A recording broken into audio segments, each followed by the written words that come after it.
Boa tarde, pessoal. Boa noite, dependendo da hora que você estiver assistindo essa pequena palestra. Bom dia, né? Então, bom dia, boa tarde, boa noite.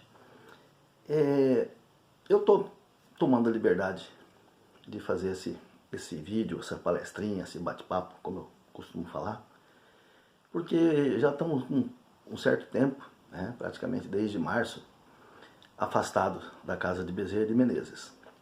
A casa parada, né? Nós como participantes, ministrantes de palestras, participantes de outros grupos, afastados. Alguns colegas têm colocado para mim, perguntando, né, quando que o Flávio vai falar alguma coisa também, porque nós temos postado aquelas leituras do Garcia, muito lindas, né, muito salutares, e as pessoas têm perguntado, e aí, Flávio, e você? Que todo o trabalho lá no centro, né, 3, 4 vezes na semana, todo o trabalho, faz uma palestrinha sobre as palavras de Jesus, sobre as magníficas e, ao mesmo tempo, tão difíceis de entender parábolas de Jesus. Poxa, eu, como vocês sabem, não sou de preparar palestra, eu fico sempre com aquilo que a gente vem na cabeça, com o estudo que a gente tem, com tudo que a gente tem, e a gente fala, vou fazer alguma coisa, né? Hoje mesmo eu recebi um pedido, né? Quase um pedido de socorro de uma colega nossa do centro, uma médium também que está afastada. Perguntou para mim, e aí, Flávio, quando que você vai falar? Estou com saudade das suas palestras, da forma de você falar. Eu falei, poxa vida, eu preciso fazer realmente alguma coisa. E falar que eu preparei, não preparei não, mas vamos lá. Eu lembrando aqui de uma conversa que eu tive esses dias atrás com um colega nosso, espírita, diz que é espírita. Talvez até para explicar por que muitas vezes vocês já ouviram falar que eu ainda não sou espírita. Estou tentando ser espírita, porque não é fácil. Não é fácil você simplesmente falar assim, ou seguir aquilo que Jesus colocou para nós. Não é fácil nem para a gente entender as coisas que Jesus diz para nós. Não é fácil. Ah, mas é espírita, é evangélico, é católico. Não interessa a religião que a gente tem. Não interessa a religião ou a igreja que a gente frequente. Jesus, quando disse, eu sou a igreja, é aqui, ó, é dentro de cada um de nós. A igreja somos nós. A igreja não é um prédio. Não é espírita, não é evangélico, não é católico. A igreja somos o que nós fazemos, o que nós buscamos. Dentro disso aí, eu conversando com esse meu colega, que se diz, eu acredito que esteja valorizando, falando que ele é espírita, ele disse para mim assim, pô Flávio, você que está mais por dentro aí, né, da política, deu uma assustada, foi eu não mexo com política, eu não gosto de política, tenho raiva de político, apesar da política ser necessária, eu não gosto. E ele falou, não, mas e o que você me fala desses governadores, prefeitos, esse povo aí da alta cúpula, pegando dinheiro que é para comprar respiradores, montar hospitais e fazer tantas outras coisas, mas e aí está sendo comprovado que a maioria disso aí é só para levantar dinheiro para eles mesmo, para campanha política. Estão tirando dinheiro que poderia salvar vidas para comprar voto, para fazer a eleição de cada um deles. E a pergunta dele foi assim, vamos dizer assim, um pouco capciosa, porque ele sabe que eu tenho algumas atitudes, por isso eu falo que ainda estou tentando ser espírita, eu tenho algumas atitudes um pouco radicais, e nesse radicalismo eu defendo nosso presidente, defendo o nosso governo. Por quê? Porque eu acredito que a gente mereça algo melhor. Mas se nós, né, que estamos dizendo que somos espíritas, temos que lembrar que cada um paga por aquilo que fez. E eu falei para ele, olha, eu não sei o que você está querendo saber. E ele disse assim, eu quero saber o que eu, Flávio, como espírita, poderia dizer para ele ou para outro, para qualquer outra religião, dentro do espiritismo, o que pode acontecer, o que vai acontecer com esses políticos, essas pessoas que fizeram esse tipo de atitude.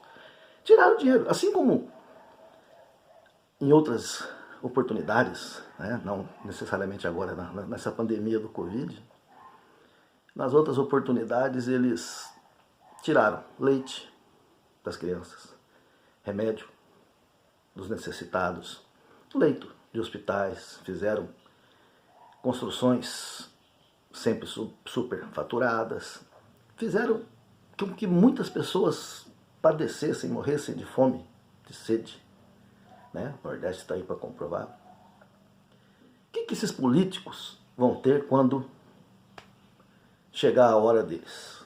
Ou seja, aquele horário da malinha sendo carregada, aquela mala que não tem roupa, não tem terno, não tem sapato caro, aquela mala que tem os nossos atos. Então nós estamos falando desses políticos. O que é que eles vão enfrentar? Eu entendi o que ele quis dizer. Senti assim uma pontinha de raiva.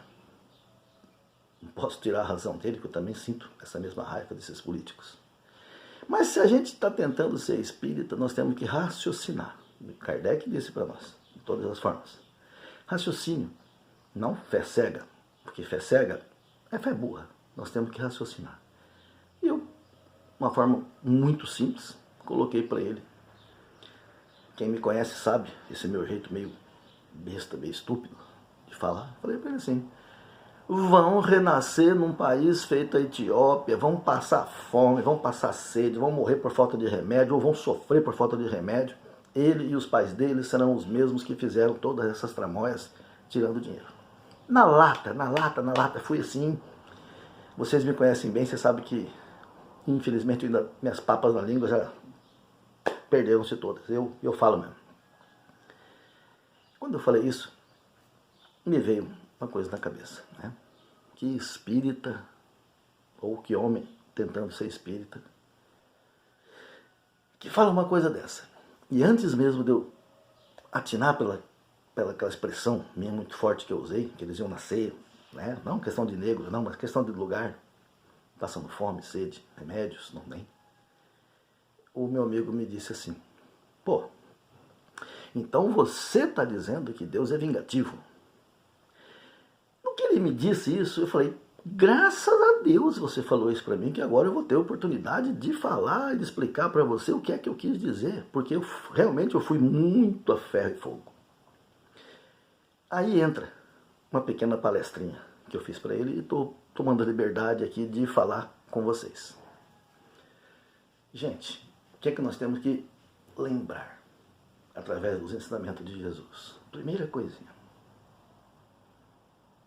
Primeira. Que venha o escândalo. É necessário que o escândalo venha. Mas ai daquele por quem venha, ou ai daquele que seja o responsável pelo escândalo. E o que é o escândalo? O que nós acabamos de falar. Roubos dissimulados, pegam remédio, pegam tudo que tinha de dinheiro que era para distribuir em obras e roubam, compram fazendas e fazem a família ficar rica. Os outros que se dão. Isso é um escândalo. Ai daquele por quem venha o escândalo. São esses que eu disse que iriam nascer lá na Etiópia. Né? Me perdoe o pessoal da Etiópia que a gente fala uma coisa dessa, mas é uma forma de mostrar que aquele país ele vem sendo assim tão massacrado. As crianças que já nascem lá, já nascem com AIDS, já nascem com fome, passam fome e necessidade. Você vê aqueles grupos de trabalho, né? Os Médicos Sem Fronteira e tantos outros grupos, diariamente mandando mensagens para vocês, seja no celular, no WhatsApp, seja no Facebook, ou pela própria televisão, pela mídia toda televisiva, dizendo: ajude, R$1 por mês, vocês ajudam tanto. E quantas vezes eu mesmo disse, e quantas vezes já ouvi falar, será que se a gente der o dinheiro, vai chegar numa criancinha daquela, e eu preciso então doar para alguém aqui que eu veja? Cuidado com isso, porque Jesus também falou que o que a gente dê com a mão direita, a mão esquerda, não saiba e não veja. Quem faz as coisas esperando aplauso, não deve nada receber de Deus. Isso aí, né, não são favas contadas não, isso aí são casos verídicos que Jesus colocou para nós no Evangelho. Mas ele também diz, de todas as formas, duro, que Jesus nunca foi macio, apesar da brandura, Jesus colocou assim: nenhum pecado que cometeis ficará impune. Nenhum pecado que cometeis ficará impune. A palavra pecado, tanto do grego quanto da língua do aramaico, do hebraico, ela significa erro. Erro. Transformado no pecado, o erro que a gente faz de todas as formas. Quem critica também está errando. Por isso que não é fácil falar que se segue Jesus. Jesus fala assim: passe pelo que tiver que passar sem reclamar. Porque se você passou por provas nessa sua vida, nessa existência, e reclamou das provas que você passou, creio que está reprovado. E aperta a minha mão, porque eu estou nessa. Muita reclamação. E devemos parar com essa reclamação.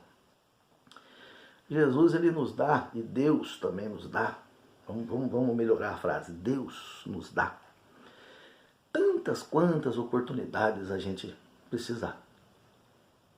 Tantas quantas a gente quiser. Queremos nascer sem perna, sem braço. Vamos nascer sem perna, sem braço. Por quê? Se o inocente não sofre, por que eu vou nascer sem perna e sem braço? Alguma coisa de errado eu fiz. E vou resgatar.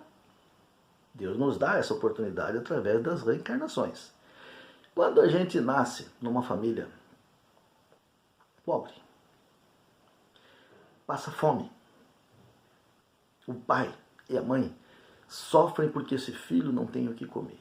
O filho sofre porque não tem o que comer.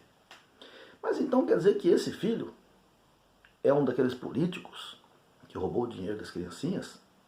Sim. Ou, como diz Kardec, pode ser que sim. E os pais dessa criança? Coitado dos pais que foram ser pais de uma criança dessa que foi um político que roubou. Os pais são inocentes. Então Deus estaria errando se os pais dessa criança fossem inocentes. O que a gente espera dos ensinamentos que Kardec nos deu com tanto tempo? Esses pais estão sofrendo com o filho ou com os filhos. Dificilmente tem um, né? São vários filhos. Nascem, crescem, morrem, às vezes não vingam. Esses pais também foram responsáveis por esse tipo de situação. Muitas vezes eram os assessores que davam as ideias, que insuflavam os pensamentos desse político, para o político cometer esses atos. Nasce como pai, nasce como mãe, nasce como irmão. Vão sofrer? Vão. Tantas quantas vezes forem necessárias. Por quê?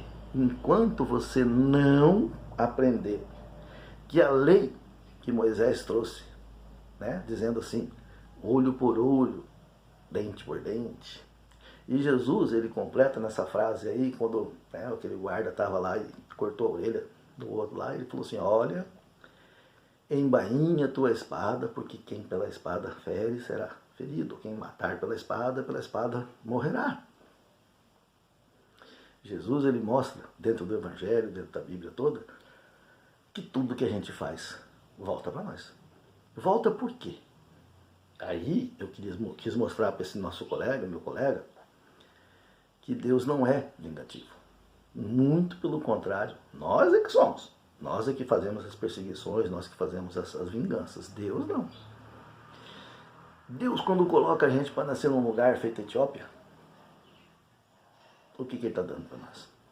Oportunidade da gente sentir na pele o que é não ter o que comer. O que é um pai e uma mãe perder um filho por não ter comida, não ter remédio, não ter amparo nenhum para cuidar de uma criança dessa. Olha, ser espírita não é fácil. Ser espírita demanda a gente ter assim, um raciocínio muito grande.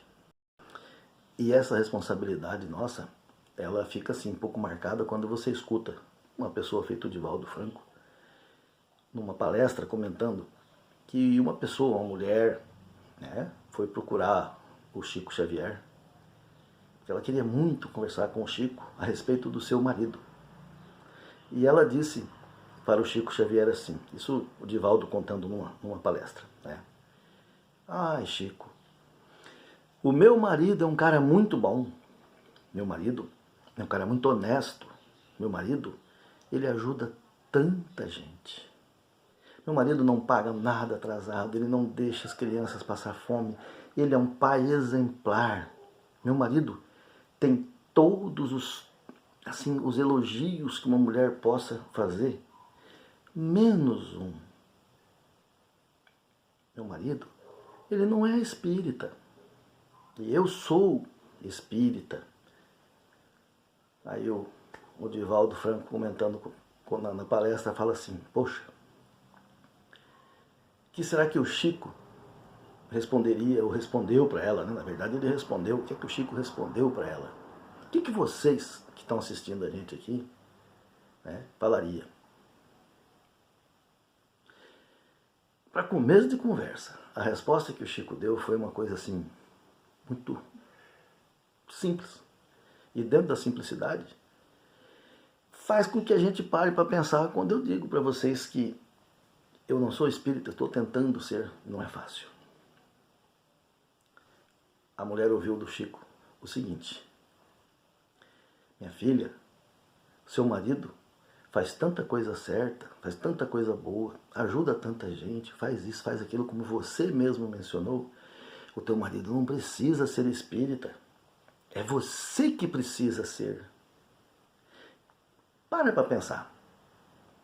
Como é que uma pessoa que diz que é espírita, no caso dessa história, dizer ao Chico: meu marido é um cara muito bom, faz de tudo, tudo certinho, tudo um exemplo de pessoa, mas ele não é espírita. Será? Até que ponto nós estamos pensando em ser espírita e sermos espíritas? Será que nós não estamos exagerando quando cobramos algo de alguém que não é espírita, porque ele é evangélico, porque ele é católico, porque ele é, né? Eu vou dizer aqui uma história, não do Chico, não do Divaldo, não do Haroldo Dutra, né, que nos conta várias passagens dessa aqui, que eu nesse momento estou até meio pensando aqui que se foi a palestra que eu ouvi, se era do Divaldo ou se era do Haroldo Dutra, mas também não tem problema, é a história do Chico e é essa que vale. Temos situações que a gente passa, e eu, particularmente, o Flávio, passei com um colega nosso, evangélico, gente muito boa, cara muito trabalhador, me chamou um dia e comentou sobre um colega nosso que é considerado por nós como ateu. Pai de família, trabalhador, rapaz sempre honrou com os compromissos, um cara honesto.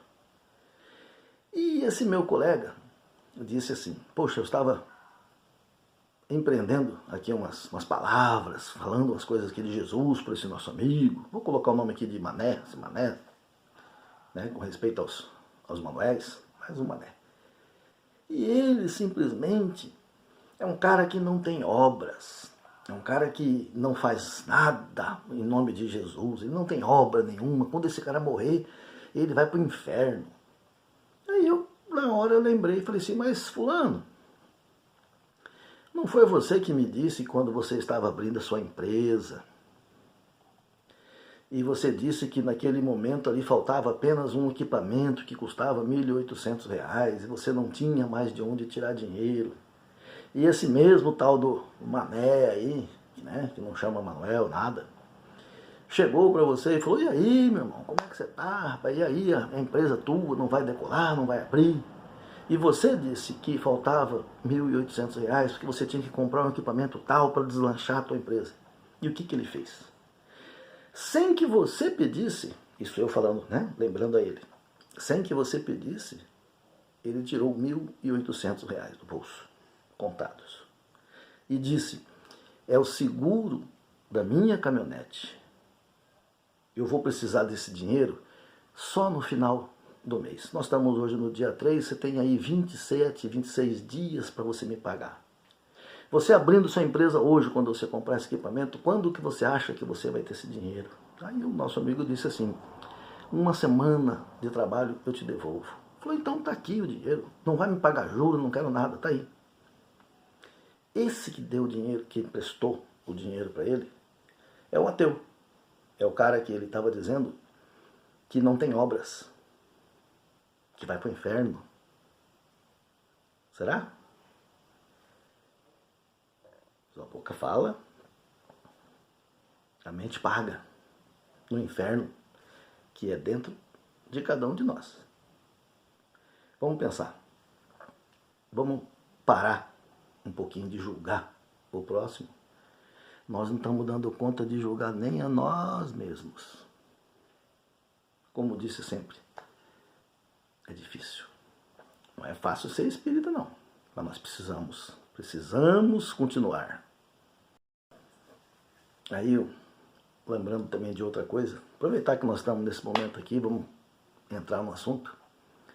Quantas pessoas que estão dizendo assim, poxa, não estou podendo ir no centro, eu quero tomar passes, eu estou com tanta dor, eu estou com dor aqui, dor ali, dor acolá. Dá um passe em mim, alguém me dê um passe. Tudo bem, a gente dá um passe, que seja a distância, que a gente abre as portas do centro, vai lá e dá o passe, não tem problema. Mas aí eu assisti numa palestra do nosso irmão, do Divaldo Franco, onde ele conta que ele estava, agora, poucos meses atrás, com uma dor imensa, tendo que tomar morfina, e ele se recusou a tomar morfina por causa das dores. Quem não sabe, ele tem 3 ou 4 problemas de hérnia, de bico de papagaio, aquelas dores aterrorizantes, por isso que ele está andando agora de cadeira de rodas. E ele resolveu, então, entrar naquela questão do pedir e obtereis, que tanta gente pede, né? Quero ganhar na Mega Sena, quero ganhar um avião, quero isso, quero comprar uma casa. Todo mundo pede de tudo e fala que Deus não atende. Mas o Divaldo não. O Divaldo ele fez de uma forma diferente. Ele falou, poxa, quanto tempo eu tenho dor, quanto tempo eu carrego essa dor comigo, mas eu vou pedir. Vou pedir ajuda porque eu sou filho de Deus. Quem conhece o Divaldo e assistiu palestra do Divaldo vai estar imaginando a carinha dele falando isso, né? No alto dos seus 92 anos. E o Divaldo dizia assim, ô meu pai, me ajuda, estou com tanta dor, preciso de ajuda. Nisso vem Joana de Ângeles, que é a mentora dele, dos quais ele escreve os livros, né? E a Joana de Ângeles fala para ele assim, mas o que está acontecendo, Divaldo? Ele falou, olha, o que está acontecendo? Eu estou com dor nas pernas, dor nas coxas, dor na costa, dor na coluna, dor com tudo que é lugar, eu precisava de alguma ajuda. Eu estou pedindo aqui, estou fazendo o meu direito de pedir, obtereis lá, pedir, obtereis. Não foi Deus que falou isso para a gente, nosso pai? Então, estou pedindo. Aí a Joana de Ângeles fala para ele assim, olha, Edvaldo, eu muito me admiro de você estar falando isso. Muito me admiro de você estar reclamando pelas suas dores. Aí o Divaldo falou, mas como assim? Eu não posso? Não, pode. Mas eu estou admirada porque eu sei que você é um seguidor do Francisco Chiquinho de Assis, não é? Aí o Divaldo disse, sou sim, apaixonado por ele. Deus no céu e era o Chiquinho aqui abaixo dele na terra conosco. Aí a Joana de Ângeles fala assim, mas então, se você que é um seguidor, que você é um apaixonado, que você tem todo esse respeito por nosso irmão Francisco de Assis, você sabe da história dele, que Francisco de Assis teve as 2 vistas tão contaminadas por uma doença, que ele foi ficando cego, ele pouco enxergava das vistas, e depois ele teve que queimar os próprios olhos, a própria lente, a retina dos olhos, para que essa doença não consumisse, não matasse ele. Divaldo olhou e falou, sei, claro que sei. Conheço a história do Francisco de Assis, eu sei que ele foi isso que aconteceu. Falou, mas então, e você sabia que também o Chico, o Francisco de Assis, nas suas peregrinações, nas suas ajudas aos leprosos, ele acabou se contaminando com a lepra, ele pegou a lepra, ele teve todo aquele problema de lepra e ele foi se definhando por causa dessa lepra, mas não desistiu do trabalho dele. O Divaldo falou, eu sei disso também. Aí ela falou, então. Aí o Divaldo olhou e falou, olha, eu quando pedi a Deus, não pedi obtereis aí, eu achei que Deus ia mandar algumas pessoas aqui para me dar um passo, me fazer uma energia, me dar uma melhorada na dor, mas depois disso que você falou para mim aqui, eu não quero mais não. Eu estou vendo que a dor que eu sinto aqui é pouca, eu dou conta de andar, eu dou conta de carregar, eu estou na cadeira de roda e eu vou prosseguir. Não precisa falar mais nada.